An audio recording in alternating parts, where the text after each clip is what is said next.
அடுத்தபடியாக செய்தியாளர் ஜெர்ரி இணைகிறார், அவரிடம் பேசலாம். ஜெர்ரி வணக்கம். இப்ப டி நகர் அப்படிங்கிறது சென்னையினுடைய முக்கிய பகுதிகளில் ஒன்று. 3 ஆண்டுகளாக அங்க பாலியல் தொழில் நடைபெற்று வந்திருக்கிறது. போலீசாருக்கு என்னதான் பொதுமக்கள் தரப்பிலிருந்து புகார்கள் தெரிவித்தும் எந்த நடவடிக்கையும் இல்லை அப்படிங்கிற குற்றச்சாட்டு முன்வைக்கப்படுகிறது. காவல்துறையினர் தரப்பிலிருந்து நமது செய்தியாளர் குழுவுக்கு ஏதேனும் தகவல் தெரிவிக்கப்பட்டிருக்கா? அது பற்றி விவரங்கள் இருக்கா? வணக்கம் அகிலா. டி நகர் மூசா தெருவில் கடந்த 3 ஆண்டுகளாக பாலியல் தொழில் நடப்பதாக ரகசிய தகவல் கிடைத்தது. தகவல் கிடைத்ததன் பெயரிலே கடந்த சில நாட்களாகவே நாங்கள் கலாய்வு செய்திருந்தோம். நம்மளுடைய செய்திக்குழு கலாய்வு செய்து உறுதி செய்த பிறகு இன்று மீண்டும் உறுதி செய்து, அதாவது நம்ம காட்சிப்படுத்தலாம் என்று களத்திற்கு வந்த பொழுது அவர்கள் இங்கே பாலியல் தொழிலில் ஈடுபடுவது என்பது உறுதியானது. இதன் அடிப்படையில் 3 மாடிகள், அதாவது 3 மாடி கொண்ட இந்த அபார்ட்மெண்ட்டிலே இந்த பாலியல் தொழில் நடைபெற்று வருகிறது. கிரவுண்ட் ஃப்ளோர், ஃபர்ஸ்ட் ஃப்ளோர், 2வது மாடி என்று இந்த 3 தளத்திலுமே இந்த பாலியல் தொழில் நடைபெற்று வருகிறது. இது குறித்து நம்மிடம் இங்கு இந்த தொழில் நடைபெற்று வருவதை நாம் அறிந்து கொண்டு இங்கே நாம் செல்வதற்கு முன்பாகவே இங்கு அக்கம் பக்கத்தினரிடம் நாம் பேசினோம். அப்பொழுது இங்கே ஒரு முதியவர் ஒருவர் நம்மிடம் கூறினார், இங்கே 3 ஆண்டுகளாக பாலியல் தொழிலானது நடைபெற்று வருகிறது. இங்கு அருகாமையில் இருக்கிற வழக்கறிஞர் ஒருவர் இது குறித்து காவல்துறையிடம் தகவலும் தெரிவித்திருக்கிறார்.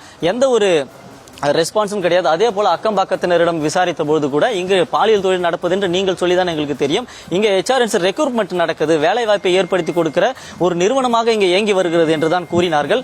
தற்போது நீங்கள் கேமரா கொண்டு வந்து இத்தனை போலீஸை இறங்கிய பிறகுதான் நாங்கள் விசாரித்தோம். அப்பொழுதுதான் தெரிந்தது எங்களுக்கு இங்கே பாலியல் தொழில் நடைபெறுகிறது என்று சிலர் கூறுகின்றனர். ஒரு சிலர் இங்கே நடப்பது எங்களுக்கு 3 ஆண்டுகளாகவே தெரியும், 3 ஆண்டுகளாக நாங்கள் ஆன்லைனிலும் கம்ப்ளைண்ட் செய்திருக்கிறோம், எந்த ஒரு ரெஸ்பான்ஸும் கிடையாது என்றும் கூறியதும் கேட்க முடிந்தது. நான், அதாவது ஜெரி மற்றும் சுப்புராமன் 2 பேரும் கலாய்விற்காக சென்றிருந்தோம். அப்பொழுது சுப்புராமன் என்னிடம் காசு கிடையாது, நாங்கள் அடுத்த முறை வருகிறோம் என்று, அதாவது நாங்கள் தகவல் கண்டறிந்து விட்டோம், பிறகு இதை கலாய்வு செய்வதற்காக நாங்கள் அங்கிருந்து புறப்படுவதற்கு தயாரானோம். அப்பொழுது செய்தியாளர் சுப்புராமன், எங்களிடம் காசு கிடையாது, நீங்கள் கேட்கும் காசு எங்களிடம் குறைவாக இருக்கிறது, நாங்கள் அடுத்த முறை வருகிறோம் என்று கூற முற்பட்டார். அப்பொழுது இது என்ன, நாங்கள் என்ன வீடியோ கேமா வைத்திருக்கிறோம், இது எவ்வளவு பெரிய பிசினஸ், இங்க எவ்வளவு இன்வெஸ்ட்மெண்ட் செய்திருக்கிறோம், இங்க எவ்வளவு சீரியஸான மேட்டர், நீங்க ஓடி ஆடி விளையாடுவதற்கு இது என்ன கேமிங் இங்க நடக்கிறது என்று அவரை சராமரியாக தகாத வார்த்தையில் கூறி அவரை சோஃபாவில் அமர வைத்து இடதுபுறம் வலதுபுறம் 2 பேர்கள் அவரை பிடித்து, உன்னுடைய தொலைபேசியை கொடு, உன்னுடைய தொலைபேசியில் என்ன இருக்கிறது, யாருக்கெல்லாம் நீ தொடர்பு கொண்டாய், உனக்கு எப்படி தகவல் கிடைத்தது என்று அவருடைய மொபைலை பரிசோதித்தார்கள்.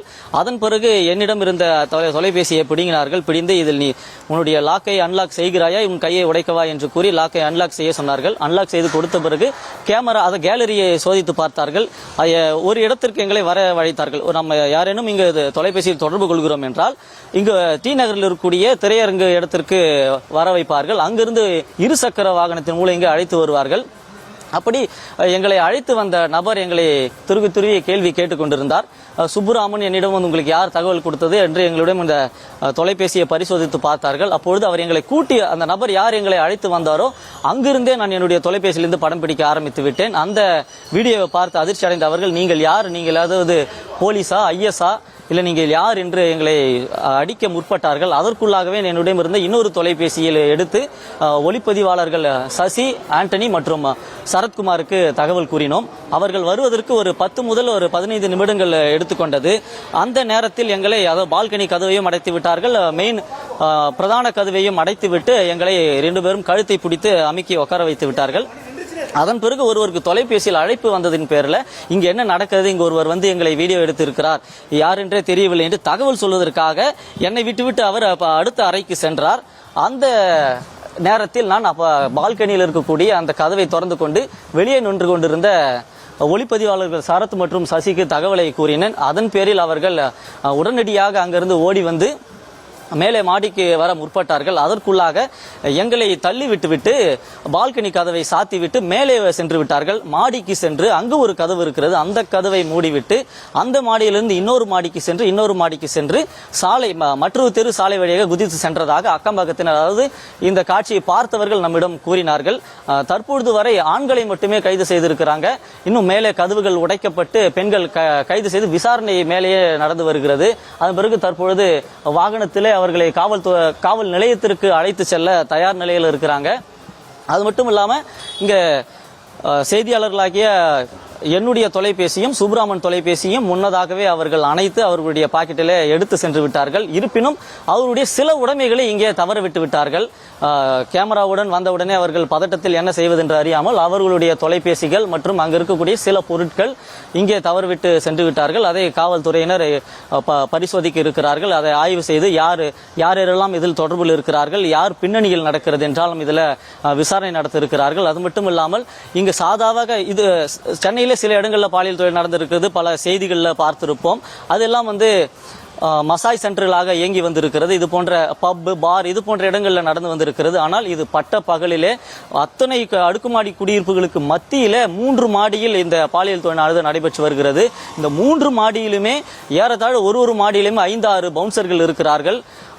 பப் அண்ட் பிரைவேட் செக்யூரிட்டிஸ் என்று அழைப்பார்கள். அதில் அவர்கள் பணியாற்றக்கூடிய அளவில் அவர்கள் நீட்டான உடை அணிந்து அவர்கள் இங்கே பணிபுரிந்து வந்திருந்தார்கள். அவர்களுடைய கவனிப்புமே ஒரு வித்தியாசமாக இருக்கிறது. ஒரு HR கம்பெனிக்கு செல்வது போல, ஒரு ஆபீசர்களை கையாளுவது போல அவங்களுடைய சொல்லாடல்கள், அவர்களுடைய பேச்சு வழக்குகள் எல்லாம் இருந்தது. ஆனால் நாங்கள் ஏதோ எங்களிடம் சந்தேகத்துக்கு பிறகு இவர்கள் வீடியோ எடுத்து நம்மளை ஏதோ செய்ய போகிறார்கள் என்று அவர்களுக்கு உணர்ந்த பிறகு அவர்களுடைய நடவடிக்கைகள் அத்துணையுமே தலைகீழாக இருந்தது. அவர்கள் ஆபாச வார்த்தைகளை பயன்படுத்தினார்கள். நீ யார், உங்களுக்கு யார் காசு கொடுத்தது, இது வீடியோ எடுத்து யாரிடம் நீ கொடுக்க போகிறாய் என்றெல்லாம் எங்களை பலகட்ட வார்த்தைகள் எல்லாம் பேசினார்கள். பல பேர் எங்களை விசாரணையும் அங்கே செய்தார்கள். முதலில் ஒருவர் வந்தார். அவர் எங்களுடைய தொலைபேசியை பரிசோதித்தார். தொலைபேசியை எடுத்துக்கொண்ட பிறகு வேறு ஒருவர் வந்தார். அவர் எங்களை சோஃபாவில் அழுத்தி அமர வைத்து விட்டு எங்கள் தோள் மேல் கையை வைத்துக் கொண்டு, நீ யார் என்று, நீ எந்த ஏரியாவிலிருந்து வருகிறாய், என்ன வேலை செய்கிறாய், உங்களுக்கு எப்படி தெரியும், யார் இந்த எண்ணெய் கொடுத்தார்கள் என்றெல்லாம் விசாரித்தார்கள். இதற்கிடையே ஒருவருக்கு தொலைபேசி வரப்போய் அவர் என்னிடமிருந்து விலகி செல்லவே நான் பால்கனி வழியாக வெளியே நின்று கொண்டிருந்த ஒளிப்பதிவாளருக்கு, அதாவது தெரு முனையில நின்று கொண்டிருந்த ஒளிப்பதிவாளருக்கு நான் சைகை கொடுத்து அவரை வரவழைத்தேன். வரவழைத்த பிறகு அவர் கேமராவோடு வந்த பிறகு அவர் கவனித்த பிறகு எங்களை அனைவரையும் தள்ளிவிட்டு அவர் மேலே ஓடிவிட்டார்கள். மேலே சென்று மாடியில் இருக்கக்கூடிய கதவை சாத்தி கொண்டு அங்கிருந்து அவர்கள் தப்பி சென்று விட்டார்கள். இதற்கிடையே 2-3 அறைகளில் இருந்தவர்கள் என்ன செய்வதென்று அறியாமல் அவர்கள் உள்ளே தாழ்பால் இட்டுக்கொண்டு அந்த அறைக்குள் இருந்து இன்னொரு அறை இருக்கிறது, அந்த அறைக்கு சென்று அதனுள் இருக்கிற கழிப்பறைகளில் அவர்கள் தாழிட்டு கொண்டு இங்கு அமர்ந்திருந்தார்கள். காவல்துறையினர் இங்க கதவை தட்டி, நாங்கள் காவல்துறையினர் போலீசார் வந்திருக்கிறோம், விசாரிக்கிறோம், நீங்க வாங்க, உங்களுக்கு எதுவும் ஆகாது, உங்க பேச கூட நாங்க காமிக்க மாட்டோம், நீங்க வாங்க என்று சொல்லியும் கூட அவர்கள் வரவில்லை. பின்னர் கதவை உடைப்பதற்கு ஆட்களை அழைத்து கதவை உடைத்து அங்கிருந்து ஆண்களை மட்டும் இப்பொழுது டி நகர் காவல் நிலையத்திற்கு அழைத்து சென்றிருக்கிறார்கள்.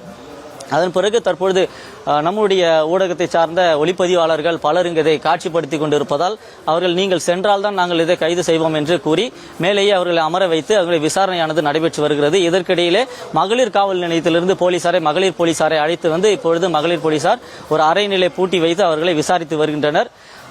இந்த பெண்களிலே சிலர் தமிழ் பெண்கள் என்றும் ஒரு 4-5 பேர் வட மாநிலத்த பெண்கள் என்றும் தெரிய வருகிறது. நாங்கள் உள்ளே சென்ற பொழுதும் கூட அவர்கள் எங்களிடம் ஹிந்தியிலே பேசினார்கள். அதில் ஒருவர் 2 பேர் மட்டும் தமிழிலே பேசுவதை எங்களால் கேட்க முடிந்தது. தற்பொழுது வரை மேலே 2ஆம் தளத்திலே விசாரணையானது நடைபெற்று வருகிறது. இதற்கிடையே நாங்கள் மீண்டும் அக்கம்பாக்கத்தினரிடம் சென்று நாங்கள் விசாரித்த பொழுது இது எத்தனை நாட்களாக நடக்கிறது, இங்கு என்ன நடக்கிறது என்று தெரியவில்லையா என்று கேட்ட பொழுது கூட சிலர் தயங்குகிறார்கள், சிலர் வெளிப்படையாக கூறுகின்றனர், இன்னும் ஒரு சிலருக்கு என்ன நடக்கிறது என்றே தெரியவில்லை என்றும் கூறுகிறார்கள்.